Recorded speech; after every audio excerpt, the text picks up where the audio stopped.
Hey guys, it's Farmer Mark out at Olin Farms. Here we are mid-June. It's been a great first month of the CSA season. The home farm has been busy with excitement and harvest and just awesome flavors rolling in. It's been about a month that our high school interns and college interns have joined us. So we have 24 youth working on the farm right now, which really makes it possible to get all those harvests and packing and washing and farm stand and all that going at the same time. So it's the home farm. It's off to a great start. Over here, we're at the Peck property. This is our open space property across the creek, which is our summer fields. We got all our peppers. I'm standing in a big pepper patch here. We got a couple thousand tomatoes planted and eggplant over here. And we've been planted out for about a month over here. And unfortunately, the ditch that we're on, the end of the Holland ditch, still hasn't seen any water come down in this whole month. We're a month late seeing any water. There's been some issues with the ditch. There's been just really low availability of water, so it's hard to move water all the way to the end of the ditch when there's really not that many big farmers left on the east side of this ditch anymore near Longmont. And so we've been trucking in water. We want to keep all these plants alive.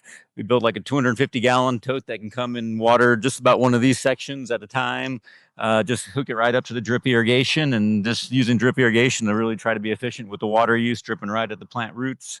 But it's been a lot of hauling water back and forth. So luckily we've been working with our community members, getting brainstorming better ideas. We got a 5-gallon temporary reservoir, essentially a big pool that we can fill up a little faster and be able to pump water right out of that and run about 8 of these zones at the same time, which has saved a lot of time.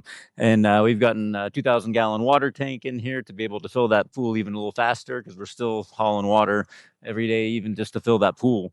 And it looks like the reality, we may see a tiny bit of ditch water later this week for the first time, but the total amount of water we're going to see for this whole season isn't going to be more than like 7 days. And as you know, with veggie crops, they need a lot more than just 7 days of water. So the reality is we're going to be hauling water in all season long till we harvest these crops. Hopefully we get some rains and El Nino kicks up during the summertime.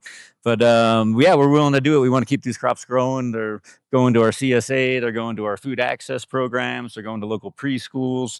And importantly, like all the youth that are working on the farm, man, we got to keep these crops growing so they have stuff to harvest, so that that they can keep working full time. It's just awesome to see all the energy they bring to the farm.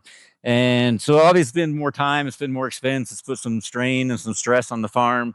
So a lot of people have been asking how they can help out. And so we're going to start a little fund where people can donate to the water fund, whether that's hiring someone part-time on our side to run water and fill the tank, whether that's finding some cost-effective 2,000-gallon tanks to come and be delivered regularly. It'll be an extra cost for the farm this year, and it's already a tough year with the drought going on.